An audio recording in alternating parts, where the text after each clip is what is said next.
कपड़े का बिजनेस कैसे शुरू करना चाहिए, मैंने ना जाने कितनी वीडियोस इसके ऊपर बनाई है, मगर अब तक केवल मेरा एक्सपीरियंस ही आप लोगों ने सुना है। जितनी जानकारी मुझे थी मैंने केवल उसी के दम पर आज तक आपका बिजनेस स्टार्ट कराने में जो सहायता की है, वो आज मुझे लग रहा है कि बहुत कम है और कहीं ना कहीं इसमें कुछ कमी रहती है, जिससे कि आप लोगों के बार बार क्वेश्चन आते हैं कि सर हमें फिर बताइए कि कपड़े का बिजनेस कैसे शुरू करें शुरू से आखिर तक। आज आपको मैं बहुत अच्छी जानकारी देने वाला हूं और केवल मैं ही नहीं, मेरे साथ एक इतने एक्सपीरियंस्ड पर्सन है जिन्होंने एक छोटा सा बिजनेस ही नहीं, एक होलसेल मैन्युफैक्चरिंग के बिजनेस में सफलता प्राप्त की है। जी हाँ, मैं बैठा हूँ सूरत के बहुत बड़े मैन्युफैक्चर है केसरिया टेक्सटाइल कंपनी के ओनर मिस्टर रितेश जी। सर नमस्कार। नमस्कार। कैसे हो सर? सर एकदम बढ़िया।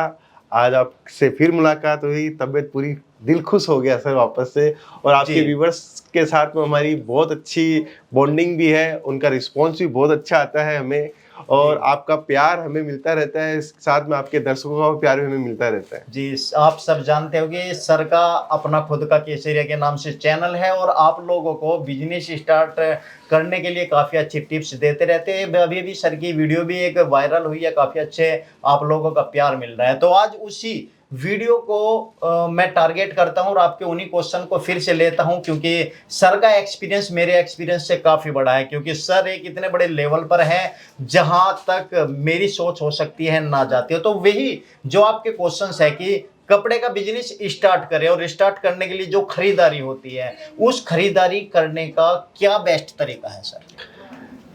सबसे पहले तो आप सभी को धन्यवाद।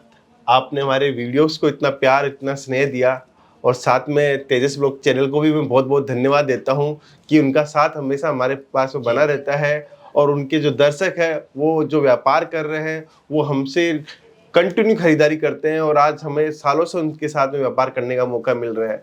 जी। जैसा कि आपने हमें जो क्वेश्चन पूछा कि कपड़े का व्यापार कैसे करें और कैसे किया जाता है, तो सबसे पहले मैं आपको बता देना चाहता हूं कि इसके अंदर सबसे पहले आपकी प्लानिंग क्या है, किस विस्तृत रूप में आप करना चाहते हो, कैसे आपने आइडियाज बनाए हैं, किन वेंडर्स के साथ में आपको काम करना है, ये सारी प्लानिंग आपकी पेपर वर्किंग होनी चाहिए। मुंह जवानी कोई भी काम नहीं होना चाहिए। हमेशा कोई भी व्यापार करे तो सब काम पेपर वर्किंग होनी चाहिए कि आपने प्लानिंग करी कि मुझे 2 महीने बाद में, जैसे अभी अप्रैल का महीना चल रहा है, आपने 2 महीने बाद में अपने को जून जुलाई में अपने को दुकान ओपन करनी है, तो दुकान ओपन करनी है तो पेपर वर्किंग होनी चाहिए, डेली टू डेली अपने क्या वर्किंग कर रहे हैं। जी, जैसा कि मैंने भी आप जो वीडियो का जिक्र कर रहे थे, उस वीडियो में मैंने आपको बताया कि यहाँ सूरत में क्या है, सब के सब व्यापार कर लो, कपड़े का व्यापार करो, वो परिपाटी चली आ रही है। लेकिन व्यापार का आइडिया कैसे दिया जाता है, एक्सपीरियंस कैसे बढ़ाया जाता है, नया आदमी है वो कभी भी एक्सपीरियंस नहीं बढ़ा सकता, उसके लिए तो हर नई चीज नई लगती है उसको। सही बात। तो उसको एक्सपीरियंस कैसे दिया जाए ये कोई भी नहीं सिखा रहा है यहाँ पे। जी। हम लोगों ने हमारी गाइडलाइंस के हिसाब से हम लोगों ने हमेशा कस्टमर्स को कपड़ा क्या है, वेराइटी क्या है, रेट्स क्या होती है, मार्केट साइज क्या है, हर चीज की जानकारी हमेशा देते हैं। तो आज हमारे से जो भी कस्टमर जुड़ा हुआ है, इसी कारण हमारे 95% से ज्यादा जो कस्टमर जो नए बिजनेस हमसे स्टार्ट किए वो प्रॉफिटेबल है। तो आप हमारा रेशियो देखिए, क्योंकि हमारी गाइडलाइंस, कपड़ा, वेराइटी, सर्विस सब एक्यूरेट रहती है। जी। तो सर जैसे खरीदारी का मेन पर्पस आता है कि हमें शॉप स्टार्ट करनी है, सबसे बड़ी समस्या यही आती है कि हमारे पास 1 लाख रुपए आ चुके हैं, अब हमें खरीदारी करनी है। तो खरीदारी करने का जो मेन टिप्स होता है कि खरीदारी करने का तरीका जो होता है वो किस तरह का होना चाहिए? जी, मैं आपको बता देता हूँ। जैसे आज अपन ने कोई बजट फाइनल किया कि मुझे 5 लाख रुपए से बिजनेस स्टार्ट करना है या 10 लाख रुपए से बिजनेस स्टार्ट करना है, कि होता क्या है, जनरली देखते हैं कि 5 लाख का उन्होंने बजट बनाया और 6 लाख की खरीदी यहाँ से सूरत से करके चले जाते हैं, 1 लाख रुपया इधर उधर से और कर लेते हैं। वो सबसे बड़ी जो यहाँ पे जो सेलिंग का प्रेशर है, यहाँ आते हो आप, सेल्स का प्रेशर के कारण आप उससे खरीदारी कर लेते हो, वो सारा आपको नुकसान देता है। जी आपके पास में अगर 5 लाख का बजट है तो स्टार्ट आप 4 लाख रुपए से ही करना चाहिए। लाख रुपए आपको सेविंग करना चाहिए। आपके लाख रुपए सेविंग नहीं बोल रहा, वो कस्टमर की जब रिक्वायरमेंट होती है, आपके जी। कस्टमर की रिक्वायरमेंट है कि ये साड़ी आपके पास मिलेगी क्या, तो आपके पास में बजट होना चाहिए, स्पेयर के अंदर बजट होना चाहिए, एक्स्ट्रा बजट होना चाहिए कि कोई चीज की डिमांड आ जाती है तो उस डिमांड के अकॉर्डिंग वो प्रोडक्ट में मंगा सकूं। अगर आपके पास में पैसा बचेगा ही नहीं तो वो आपकी जो कस्टमर आ रहे हैं वो खाली जाएंगे। इसलिए मैं हमेशा कहता आ रहा हूं कि आपके पास में आपने जो भी बजट बनाया है, जैसे 5 लाख रुपए से बिजनेस स्टार्ट करना है या 10 लाख से बिजनेस स्टार्ट करना है या 50 लाख से बिजनेस स्टार्ट करना है, तो आपके पास में मिनिमम 10 से 20% का स्पेयर रखिए, उन पैसों को अलग से रखिए। जैसे जैसे जरूरत पड़े, दुकान जैसे जैसे बढ़ती जाए उसमें आप बढ़ाइए। साथ में मैं ये भी कहना चाहता हूं कि आपने अगर बिजनेस स्टार्ट किया और आपको साल भर हो गया है तो उस बिजनेस से पैसा नहीं निकालिए, उस बिजनेस का प्रॉफिट उस बिजनेस में लगाइए। बिजनेस ऑटोमेटिकली ग्रोथ होता है। जी। अब सपोज कीजिए किसी के पास हैवी तो बजट है नहीं, मात्र 1 लाख रुपए का ही है, तो 1 लाख रुपए में से कितना उसे बैकअप रखना चाहिए और कितने का माल खरीदना चाहिए? जी, ये आपने बहुत अच्छा क्वेश्चन पूछा। इसमें आपको बता देना चाहता हूँ, जैसे एक तो सबसे पहले आप एरिया डिसाइड होना चाहिए कि आपको कौन से एरिया में आपको शॉप ओपन करनी है। अगर आपकी मेजर क्लाइंटेज आपकी कुर्ती की है तो आपको कुर्ती से बिजनेस स्टार्ट करना चाहिए। अगर मेजर क्लाइंटेज जो है वो आपकी साड़ी से है तो साड़ी से स्टार्ट करना चाहिए। अब स्टार्ट कैसे करें, क्योंकि साड़ी के अंदर इतनी वेरायटी आती है। तो आप जिस इलाके के अंदर बिजनेस करते हो तो उस इलाके का सर्वे कीजिए। उस इलाके के अंदर आपकी जो महिलाएं हैं वो प्रिंटेड साड़ी ज्यादा पहनती है, सिल्क की साड़ी ज्यादा पहनती है या डाइड वर्क की साड़ी ज्यादा पहनती है, तो उसको आप देखिए। उसके बाद में आप जो साड़ी की वैरायटी है उसमें जैसे 20,000 रुपए की प्रिंटेड साड़ी रखिए, 20-30 हजार रुपए की आप डाइड वर्क की साड़ी रखिए, 20-30 हजार रुपए की आप सिल्क की साड़ी रखिए। तो ओवरऑल चीजें लेके जाइए। आप एक चीज लेके जाओगे लाख रुपए की, हो सकता है कस्टमर सिल्क वाला आ जाए, हो सकता है डाइड वर्क वाला आ जाए, तो आपके पास में हर चीज होनी चाहिए। तो यही केसीआर टेक्सटाइल कंपनी पहचान है। अगर आपने 1 लाख रुपए में बिजनेस स्टार्ट करना है तो हम लोग 1 लाख रुपए के अंदर वो सब चीजें दे देते हैं जो आपकी कस्टमर की रिक्वायरमेंट होती है। जी, लेकिन आपका यही थोड़ा सा कंफ्यूजन है कस्टमर को। यहाँ पे अब 1 लाख में आपने केवल साड़ियों का जिक्र किया, लेकिन बहुत सारे मैंने बहुत सूरत के व्यापारियों के इंटरव्यू लिए हैं। वे क्या कहते हैं कि यदि आपका 1 लाख का बजट है तो थोड़ा थोड़ा करके लेडीज वियर में, चाहे आप साड़ी ले लीजिए, सूट कुर्ती सब कुछ मिक्स करके चल दीजिए। क्या वो सही तरीका है या केवल एक ही डिपार्टमेंट को लेकर के चलना चाहिए? नहीं, वो मैं आपको बता देता हूँ, वो बिल्कुल सही तरीका नहीं है कि आप मिक्स वैरायटी 1 लाख रुपए के अंदर आपने कुर्ती भी स्टार्ट कर ली, सूट भी स्टार्ट कर ली। देखिए, लाख रुपए के बजट के अंदर आप एक एवरेज अपन 300 रुपए की, 400 रुपए की, 500 रुपए की साड़ी समझे, तो अगर 100-200 साड़ी से व्यापार करोगे तो 1 लाख रुपए आपका लग जाता है। आपको साड़ी के साथ में रखना चाहिए पेटीकोट। अगर आप स्टार्ट कर रहे हो साड़ी कुर्ती सूट ना करके सिर्फ साड़ी से स्टार्ट कीजिए, तो उसके साथ रखिए आप पेटीकोट। उसके साथ की रिक्वायरमेंट है, फॉल आप रखिए, ब्लाउज पीस आप रखिए, तो ये उसका सब्स्टिट्यूट पार्ट होना चाहिए। ना कि आप साड़ी के साथ कुर्ती रख रहे हो, सूट रख रहे हो। जैसे जैसे बिजनेस बढ़े वैसे वैसे आप एक नया डिपार्टमेंट स्टार्ट कीजिए, कुर्ती का स्टार्ट कीजिए, सूट का स्टार्ट कीजिए। लेकिन क्या होता है, जनरली क्या करते हैं, यहाँ पे लाख रुपए के बजट के अंदर लोग क्या करते हैं, साड़ी ले जाते हैं, कुर्ती ले जाते हैं, सूट ले जाते हैं। आखिर में क्या होता है मैं बता देता हूँ, आखिर में वो घर में यूज आता है। धंधा नहीं होता है उससे, धंधा होता है धंधे की तरीके से। आप साड़ी का बिजनेस स्टार्ट कर रहे हो तो आप साड़ी का ही बिजनेस स्टार्ट कीजिए। उसके साथ में पैरेलल जो चीजें हैं, जैसे पैरेलल है, पेटीकोट है, ब्लाउज है, फॉल है, वो स्टार्ट कीजिए। अगर आप कुर्ती का बिजनेस स्टार्ट कर रहे हो तो कुर्ती रखिए, उसके साथ में लेगिंग्स रखिए, दुपट्टा रखिए। तो पैरेलल चीजें आप रखोगे तो आपकी दुकान के अंदर क्लाइंट बेस भी बनेगा और आपके पास में वैरायटी भी अच्छी हो जाएगी। जी सर, यहाँ पर मार्जिन की भी बात आती है, क्योंकि न्यू बिजनेसमैन होते हैं, सब लोग खरीद कर के तो ले जाते हैं, लेकिन जो मार्जिन भी लेते हैं वो तरीका क्या होता है मार्जिन लेने का? कोई एक साड़ी पे ही ऐसा सोचता है कि 50 रुपये हम ले लेते हैं, कोई परसेंटेज में लेना चाहता है कि हम 20% लेते हैं। 20% का मतलब कि कोई 100 रुपये की साड़ी है तो 20 रुपये उसे बचा। किसी की सोच ये होती है कि 100 रुपये की साड़ी है तो हम उसे 150 में बेच दें, 50 रुपये बचे। तो इसमें से तरीका क्या होता है, परसेंटेज पे लेना चाहिए या रुपयों में उसे तोलना चाहिए? देखो, जैसे नया बिजनेस स्टार्ट कर रहे हैं तो मैंने जनरली जो देखा है उसके अंदर बार्गेनिंग सिस्टम वाले ज्यादा होते हैं, क्योंकि उनको ये लगता है कि एक बार नया बिजनेस है, कम ज्यादा रुपए में दे देते हैं या 10 रुपए भी साड़ी में बचे। नया बिजनेस हमेशा स्टार्टिंग वैसी होनी चाहिए, जैसे जैसे आपका बिजनेस पुराना होता जाता है आप फिक्स रेट के सिस्टम में आना चाहिए आपको। तो स्टार्टिंग में जैसे आप स्टार्ट कर रहे हो तो आप जैसे 200 रुपए की साड़ी की रेट 350 रुपए निकाली या 400 रुपए रेट निकाली, जी। तो कस्टमर बोलता है कि 350 में दे दो, तो बार्गेनिंग सिस्टम में चलना चाहिए। अच्छा अच्छा। धीरे धीरे जब आपकी ग्राहकी जम जाए तो आप दुकान का पैटर्न फिक्स कीजिए, फिक्स रेट में आइए। हमेशा फिक्स रेट के सिस्टम ये होता है कि आप कारोबार एक्सपांड कर सकते हो।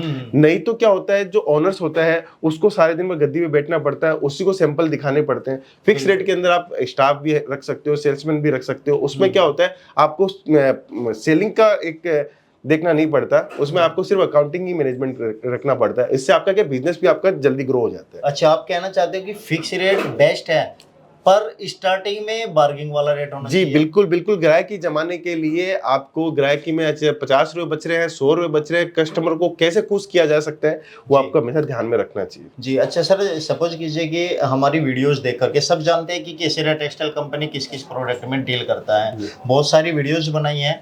तो यहाँ पे कोई आता है स्पेशल साड़ी का बिजनेस शुरू करने के लिए, और आपके पास लगभग आज ही मैंने वीडियो बनाई तो 11-12 सेगमेंट है, 45 रुपए से लेकर 4000 रुपए तक की मैक्सिमम साड़ी है। जी जी बिल्कुल। अब उनको एक शॉप स्टार्ट करनी है, उनके पास 1 लाख रुपए का बजट है, तो अलग अलग डिपार्टमेंट में कौन सी साड़ी ज़्यादा लेनी चाहिए और कौन सी साड़ी कम लेनी चाहिए, कैसे पता चलेगा? जी हमारे पास में क्या है, जैसे कस्टमर्स 1 लाख रुपया, 2 लाख रुपया, 5 लाख रुपए वाले मैक्सिमम कस्टमर्स बहुत आते हैं जिनको ये बिजनेस स्टार्ट करना होता है। जी। हमने यहाँ पे एक पैकेज बना रखा है। लाख रुपए से अगर बिजनेस स्टार्ट कर रहे हो और आपको बिल्कुल नॉलेज नहीं है, जी। तो लाख रुपए के अंदर हम लोग प्रिंटेड की 100-150 साड़ी देते हैं, ठीक है। डाइड वर्क की 100-150 साड़ी देते हैं और सिल्क की 100-150। तो 300 साड़ी का 1 लाख रुपए का हमारा एक पैकेज बना हुआ है ठीक कि है। नया आता है तो हमारा सेल्समैन जो हम लोग साथ में प्रोवाइड करते हैं वो आपको पूरी गाइडलाइंस के साथ में आपके एरिया के अंदर जो चलने वाली जो चीजें हैं वो लाख रुपए के बजट के अंदर इतनी साड़ी मिलेगी, 2 लाख में इतनी साड़ी मिलेगी, सारा पैकेज बनाया हुआ है। इसमें आपको ज्यादा मेहनत नहीं करनी पड़ेगी, बस आपका एरिया हमें समझाना पड़ेगा। हम लोग आपके एरिया को पूरे एक एक गाइडलाइंस के साथ में जानकारी है उसकी। तो जैसे ही आप आओगे आपको खाली इतना ही बोलना है कि हमारा 2 लाख रुपए का बजट है, हमें 2 लाख से स्टार्ट करना, आपका क्या पैकेज है। जी। आप हमारा पैकेज देखिए, उससे आपको संतुष्टि नहीं मिले तो आपको डिफरेंट टाइप से आपको वैसे प्रोडक्ट दिखाई देंगे। तो कुल मिला के लाख रुपए के प्रोजेक्ट में हम लोग कम से कम 500 से 600 साड़ी देने में रहते हैं। ठीक है, जो आपने पैकेज बताया उस पैकेज में हो सकता है कि किसी एरिया में जाकर के उस पैकेज में से कुछ साड़ियाँ ना चले, तो उनका क्या होगा? जी, ये बहुत अच्छा क्वेश्चन पूछा। हम लोगों ने एक हमारे जो जितने भी नए कस्टमर्स हैं उनके लिए एक फैसिलिटी कर रखी है। 6 महीने के अंदर अगर कोई प्रोडक्ट आपका नहीं बिकता है तो सेट टू सेट आप हमें वापस से रिटर्न कर सकते हो, उसके बदले में आप नया माल ले जा सकते हो। उसमें क्या होगा, आपका कभी भी नया बिजनेस होता है तो उसको ध्यान में नहीं रहता है कि मैं क्या प्रोडक्ट चूज कर रहा हूँ। अगर वो अपने एंड से चूज कर रहा है तो हो सकता है उससे गलती हो जाती है खरीदारी करने में। तो अगर गलती हो भी गई तो कोई दिक्कत वाली बात नहीं है। केसरिया टेक्सटाइल कंपनी आपके साथ में कंधे से कंधे मिला के खड़ी है। आप वो प्रोडक्ट वापस से एज इट इज रिटर्न लेके आइए, जो आपके एरिया में चलता है वो आप टेस्ट का कपड़ा वापस से हमारे यहाँ से लेके जाइए। अगर आपका आना नहीं हो रहा है तो आप हमें बाई कोरियर से या बाई ट्रांसपोर्ट से वो भिजवा सकते हो और हमारे ऑनलाइन टीम से आप संपर्क करके वो वापस से मंगवा भी सकते हो। जी, तो सर इंटीरियर का कितना महत्व है शॉप के अंदर? आपके यहाँ से माल तो अच्छा लेकर के चले गए, और यदि वहाँ पर उन्होंने अपनी शॉप में इंटीरियर अच्छा नहीं कर रखा तो क्या इसके दुकानदारी पे फर्क पड़ता है? देखिए, वैसे तो जनरली क्या होता है, कपड़े की वैरायटी अगर आपकी अच्छी है तो इंटीरियर का कोई महत्व नहीं है। अच्छा। लेकिन आपने आपका बिजनेस बहुत अच्छा ग्रो कर चुका है, आपका डेली का 5-10 हज़ार रुपए का गल्ला है, तो वहाँ पे इंटीरियर का बहुत महत्व है। क्योंकि अगर आपके प्रोडक्ट बहुत अच्छे से जमाया हुआ है, रोज आपकी दुकानदारी अच्छी हो रही है, तो आपको बिल्कुल एक शोरूम जैसा लुक, जैसे आप घर पे कर रहे हो तो घर पे रैक होनी चाहिए, लोहे की रैक बनती है, तो वो आपको बनानी चाहिए। प्रोडक्ट हमेशा अच्छे से जमे होने चाहिए, दिखाने के अंदर बहुत अच्छे तरीके से दिखाना चाहिए, ऐसे फेंका फाकी वाले नहीं करना चाहिए। उससे क्या है, कपड़े की क्रीज, जो साड़ियों की क्रीज है वो भी खत्म हो जाती है, पुराना भी लग जाता है। और कुछ कभी कभी मेरे कस्टमर्स मेरे को पूछते हैं, सर थैली बदलनी चाहिए क्या? तो मैं हमेशा बोलता हूँ उनको कि अगर आपके प्रोडक्ट अगर पुराने हो चुके हैं, अगर नहीं सेल हो रहा है तो उसमें रेपर उसका आप बदल लीजिए, उससे भी एक फर्क पड़ता है। तो ये प्रेजेंटेशन आपका जितना अच्छा होगा उतना आपके लिए बिजनेस के लिए बेनिफिट होगा। जी सर, एक क्वेश्चन बार बार आता है, जो दुकानदार है बिजनेस करना चाहते हैं वे कहते हैं कि हमें जो माल लेना चाहिए मैन्युफैक्चर से लेना चाहिए, होलसेलर से लेना चाहिए या ट्रेडर से लेना चाहिए? जी, ये केसरिया टेक्सटाइल कंपनी जो है एक मैन्युफैक्चरिंग कंपनी है। हमने इसकी स्थापना सिर्फ उन कस्टमर्स के लिए की है जिनको नया व्यापार करना है, या वो ऐसा व्यापार कर रहे हैं जो होलसेलर से कपड़ा ले रहे हैं, डिस्ट्रीब्यूटर से कपड़ा ले रहे हैं। तो वो एक चेन खत्म करने के लिए हमने डायरेक्ट केसरिया टेक्सटाइल कंपनी से डायरेक्ट रिटेलर्स को कपड़ा देने के लिए हमने ये चेन स्थापित की है। जी। इसके अंदर क्या है कि मैन्युफैक्चरर से कपड़ा लेने का मतलब है कि पहले हम लोग, हमारे पास में बड़े बड़े रिटेलर्स आते थे, उनको एक आइटम का एक पार्सल हम लोग देते थे। जी। लेकिन हमारे पास में इतने कस्टमर्स आने लगे, वो बोलने लगे कि सर हमें तो एक एक सेट करके आप दीजिए। इसके लिए हमने पूरा एक डिपार्टमेंट बनाया। मिलेनियम टेक्सटाइल के अंदर हमारा डिपार्टमेंट है। आपको मैन्युफैक्चरिंग रेट पे हम लोग कपड़ा प्रोवाइड करते हैं। आपको यहाँ आने के बाद में हर डिपार्टमेंट टू डिपार्टमेंट जितनी साड़ी आपको चाहिए, एक पैकेट के अंदर 4 साड़ी होती है, तो एक एक पैकेट उठा के आप पूरी वैरायटी, पूरी रेंज बना सकते हो। एक बार सूरत आप जरूर आइए, और अगर आप कपड़े का बिजनेस स्टार्ट करना चाहते हैं तो विजिट करके ही कपड़ा आप एक बार समझिए कि बिजनेस कैसे करना चाहिए और कैसे आप इसमें आगे बढ़ सकते हैं। जी। लेकिन सर, जो कन्फ्यूजन था उनका कि ट्रेडर्स, होलसेलर या मैन्युफैक्चर, किस लिए आप तो मैन्युफैक्चरर हैं। अब मैन्युफैक्चर से कुछ लोगों का मानना है कि यदि हम डायरेक्ट मैन्युफैक्चर कंपनी से लेते हैं तो उनका हाई बजट लगता है और वैरायटी कम आती है। क्या यहाँ पे ऐसा है या नहीं? नहीं, हम लोग मैन्युफैक्चरिंग रेट पे कपड़ा प्रोवाइड करवाते हैं, और कोई भी तरीके की हाई रेट आपको नहीं लगेगी। आप डायरेक्ट हमसे आइए। जो मैन्युफैक्चरिंग, हम लोग जो होलसेलर और डिस्ट्रीब्यूटर को जिस रेट में कपड़ा देते हैं, उसी रेट में रिटेलर्स को और जो घर से बिजनेस कर रहे हैं उनको भी कपड़ा प्रोवाइड करते हैं। अच्छा सर, लगभग मुझे लगता है कि सूरत के अंदर 50,000 से ज़्यादा मैन्युफैक्चर होंगे। जी, 80,000 दुकानदार कम से कम यहाँ पे मैन्युफैक्चरिंग है। लेकिन एक छत के नीचे सारी की सारी वैरायटी जो मिलेगी आपको, वो केसरिया टेक्सटाइल कंपनी के अंदर मिलेगी। अच्छा, क्या ये पॉसिबल है कि जो एक छत के नीचे इतनी सारी वैरायटी रख रहा हो, वो सभी प्रोडक्ट में मैन्युफैक्चरिंग कर रहा हो? जी बिल्कुल, 100% कर सकते हैं। इसके अंदर कोई दो राय नहीं है। सिस्टम और मैनेजमेंट होना चाहिए। अभी हम लोग साड़ी के अंदर, कुर्ती, सूट, लहंगा के अंदर 100% मैन्युफैक्चरिंग करते हैं, लेकिन कुछ आइटम्स की रिक्वायरमेंट होती है, उसको हम लोग जॉब पे करवाते हैं। अच्छा। जैसे पेटीकोट जो है, हम लोग बालोतरा से कपड़ा लेते हैं, उसको फिर स्टिच हम लोग सूरत करवाते हैं, तो जॉब भी एक मैन्युफैक्चरिंग हो जाती है। सर, केसरिया टेक्सटाइल का कोई एक ऐसा बेस्ट ऑप्शन, बेस्ट पॉइंट बताइए कि सारे सूरत के व्यापारियों को छोड़ करके हमारे व्यूवर्स इतना विश्वास कर सके कि जो यहाँ पे मिलेगा कहीं नहीं मिलेगा। जी बिल्कुल, केसरिया टेक्सटाइल कंपनी जितने भी प्रोडक्ट बनाता है, सबकी यूएसपी होती है। सारे प्रोडक्ट डिजाइनर्स द्वारा सिलेक्शन किए जाते हैं। आपको लेटेस्ट से लेटेस्ट कलेक्शन हमारे यहाँ पे मिलेगा। अब यूएसपी की बात ऐसे हुई कि जो वैरायटी, जो रेंज हम लोग बनाते हैं, वो बॉटम से बॉटम रेट कैसे आए, एक तो हम लोग उस पर विश्वास करते हैं। सेकंड, हम लोग सर्विस को बहुत महत्व देते हैं। सर्विस हमारी अच्छी होनी चाहिए, आपको समय पे कपड़ा मिलना चाहिए, वो हमारी यूएसपी है। प्राइस पॉइंट पे हम लोग बात करना चाहते हैं, तो प्राइस पॉइंट हम लोग मिनिमम से मिनिमम रेट रखते हैं, जिसके अंदर आपका बिजनेस ग्रो हो सके। 4 चीज़ है, क्वालिटी और वैरायटी। तो क्वालिटी और वैरायटी आपको एक टाइप के प्रोडक्ट के अंदर कम से कम 10 डिजाइन हमारे यहाँ पे मिल जाएगी। तो इतनी सारी चीजें एक छत पर मिलना इम्पॉसिबल है दूसरी जगह। तो इसलिए ही केसरिया टेक्सटाइल कंपनी की पहचान है। जी सर, किसी को ऑनलाइन माल मंगाना हो आपसे तो मिनिमम कितना ऑर्डर ले सकता है? हमारे यहाँ पे कोई मिनिमम की वैसे कोई परिभाषा नहीं है, लेकिन हम लोग चाहते हैं कि एक छोटा पार्सल जितना काम हो जाए, तो ऑनलाइन से आप संपर्क कर सकते हो हमारी ऑनलाइन टीम से। और ऑनलाइन टीम में जितने प्रोडक्ट आप ऑफलाइन आके देखते हो, उतने ही प्रोडक्ट हमारे ऑनलाइन भी मिल जाएंगे। आप ऑनलाइन में जो भी आपको वैरायटी चाहिए, जिस भी रेट की वैरायटी चाहिए, आप हमारे ऑनलाइन एग्जीक्यूटिव को मैसेज कीजिए या उनसे फ़ोन पे बात कीजिए। डेफिनेटली आपको सारा का सारा जवाब उनके यहाँ से मिल जाएगा। जी। कुछ लोग हमें ये भी कहते हैं कि सर वे तो बहुत बड़े मैन्युफैक्चर या होलसेलर है, एडवर्टाइजिंग आप लोगों से करा लेते हैं, लेकिन हम तो छोटे से रिटेल की शॉप की है, हम एडवर्टाइजिंग कैसे कराएं, क्या ऑप्शन है? देखिए, 2 टाइप के हैं। आप हमसे टाई अप करके बिजनेस करना चाहते हो, हमारा अभी फ्रेंचाइजी मॉड्यूल सिस्टम आएगा। इस दिवाली तक हम लोग फ्रेंचाइजी मॉड्यूल सिस्टम लाएंगे। अगर आप 2 टाइप से, अभी हम लोग 2 टाइप से बिजनेस कर रहे हैं। एक तो टाई अप बिजनेस कर रहे हैं कि आप सिर्फ केसरिया टेक्सटाइल कंपनी का ही माल रखोगे, तो उसकी ब्रांडिंग, उसकी होर्डिंग, उसके एरिया के अंदर मार्केटिंग हम लोग करवाते हैं। अगर आप मल्टीपल काम कर रहे हो, 10 वेंडर्स का लेके काम कर रहे हो, तो हम लोग हमारे यहाँ से पोस्टर्स भेजते हैं और आपके यहाँ पे बोर्ड वगैरह भी भेजते हैं। तो वैसे मार्केटिंग हो जाती है। अच्छा, आप कहना चाहते हैं कि जो अब फिलहाल आपसे माल लेकर के जाते हैं, सपोज कीजिए 1 लाख का माल लेकर के गया, तो उसका होर्डिंग्स या फ्लैक्स या पंपलेट्स वगैरह आप लोग देते हो जी फिलहाल? जी बिल्कुल, जो सिर्फ केसरिया टेक्सटाइल वैसे तो हम लोग सभी कस्टमर्स के लिए देते हैं, अच्छा अच्छा। लेकिन कुछ बहुत सारे ऐसे कस्टमर्स आते हैं जो आज हमें ये बोलते हैं सिर्फ हम लोगों 2 साल से सिर्फ केसरिया टेक्सटाइल कंपनी के अलावा किसी का माल नहीं रखा।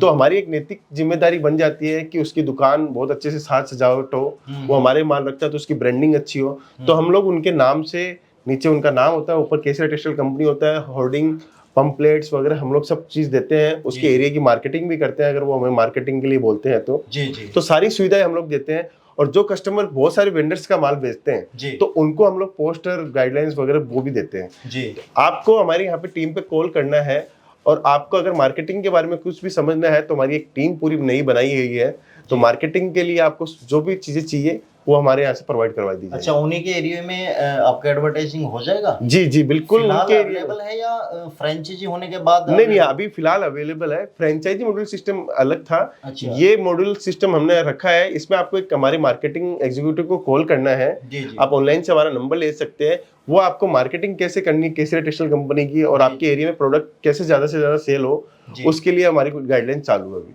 जी चलिए सर, एक क्वेश्चन आपके फ्रेंचाइजी पे ले लेते हैं कि बहुत सारी जब फ्रेंचाइजी कंपनी देती है तो कुछ रूल्स होते हैं। सबसे बड़ा रूल्स उसमें ये होता है कि आप इससे ज़्यादा मार्जिन नहीं ले सकते हमारे प्रोडक्ट पे।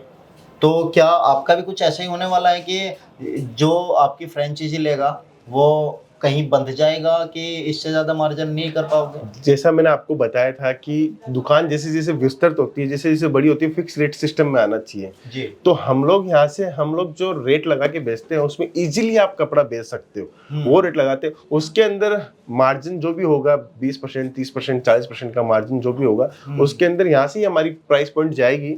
उसी रेट में आप इजीली कपड़ा बेच सकते हो, और सर्विस वो की वही रहेगी। जो कपड़ा नहीं बिका वो हम लोग हमारे वापस मंगवाएंगे, आपके अकाउंटिंग सिस्टम को हम लोग मैनेज करेंगे, आपके मैनेजमेंट जो वहाँ पे मैनेजमेंट देखता है उनको हम लोग मैनेज करेंगे, मार्केटिंग के एडवर्टाइजमेंट को हम लोग मैनेज करेंगे।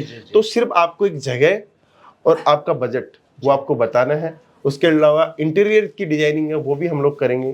तो ये सारी प्लानिंग हमारी चालू है, और धीरे धीरे हम लोग इस कॉन्सेप्ट में जा रहे हैं। हमारे से जुड़ के ये फायदा जरूर होगा कि जो फ्रेंचाइजी सिस्टम बाकी सूरत दे रहा है उससे कम से कम 100 टाइप की फैसिलिटीज हम लोग ज्यादा देंगे आपको। हमारे यहाँ से सेल्स एग्जीक्यूटिव वहाँ पे जाएगा गाइडलाइंस के लिए, वो एक महीने वहाँ पे रहेगा। अगर आप नया बिजनेस स्टार्ट कर रहे हो तो कंप्लीट एक पैकेज हम लोग बना रहे हैं उसके अंदर, और कम से कम बजट के अंदर हम लोग बना रहे हैं। लगभग कितना बजट होना चाहिए? हम लोग की 2 लाख रुपए से स्टार्ट करेंगे मिनिमम। अच्छा। और वो 50 लाख रुपए तक का स्टार्ट करेंगे। तो 2 लाख रुपए इजीली एक का दुकान करने के लिए 2 लाख रुपए का बजट इनफ होता है वैसे। तो आप 2 लाख रुपए से वो बिजनेस स्टार्ट कर सकते हैं। जी। तो देखिए दोस्तों, वैसे तो वीडियो बहुत बड़ी हो जाएगी, बस एक लास्ट क्वेश्चन आप लोगों के लिए लेता हूँ, क्योंकि आप सब ये समझते हैं कि जब भी हम वीडियोस बनाते हैं केसरिया टेक्सटाइल कंपनी में बहुत सारे कस्टमर परचेज करते हुए नजर आते हैं, मगर मैं आपको बताता हूँ, छोटा बिजनेस हो या बड़ा बिजनेस हो, यदि 100 कस्टमर आ रहे हैं तो उनमें से एक आध कस्टमर वापसी जरूर जाता है। और यही आप लोगों की हार का सबसे बड़ा कारण आप लोग मान बैठते हो। यदि दिन में 10 कस्टमर आपके पास आए, 5 कस्टमर वापसी जा रहे हो, तो आप इतने नेगेटिव हो जाते हो कि उन जो 5 कस्टमर खरीद करके ले गए उसकी पॉजिटिविटी तो अंदर नहीं आती, मगर जो खाली हाथ गए उनकी नेगेटिविटी आपके अंदर आ जाती है। सर, संतुष्टि कैसे मिले? देखिए, कोई भी नया बिजनेस जब स्टार्ट करते हो तो बहुत सारी कठिनाई का सामना करना पड़ता है, बहुत सारी मेहनत करनी पड़ती है। आपको हर स्टेप पे एक नई समस्या तैयार मिलती है। आपने 2 काम किए, आपको 4 समस्याएं वापस नई तैयार हुई मिलती है। तो हमेशा कभी भी अपने काम से डगमगाना नहीं है, मेहनत करते रहना है, परिश्रम करते रहना है। सफलता कब मिलेगी ये निश्चित मत कीजिए कि अपने को 2 साल बाद में सफलता मिलेगी। आप कंटिन्यू उसके ऊपर वर्किंग करते जाइए। कोई भी बड़ा बिजनेस करने के लिए 1000 दिन आपको देना पड़ेगा। 1000 दिन आपको उसको मेहनत करोगे तो वो बिजनेस आपको रंग दिखाएगा ही अपना। जैसे जैसे हम लोग बड़े होते हैं, पढ़ाई कंप्लीट होती है, तो हमारी पढ़ाई के बाद में जो अपन ने मेहनत करी है उसका रंग आपको अपनी जॉब या सर्विस या बिजनेस में दिखने को मिलता है कि आपने पूरे 18 साल जब आपने पढ़ाई करी तो उसका रंग क्या है। तो ये सब ऐसे ही एक एग्जाम्पल मैंने आपको दिया। तो यही चीज समझिए, आप बिजनेस में 1000 दिन दीजिए और 1000 दिन पूरे दीजिए कि पूरी दिन रात मेहनत करके दीजिए, आपको 100% सफलता मिलेगी।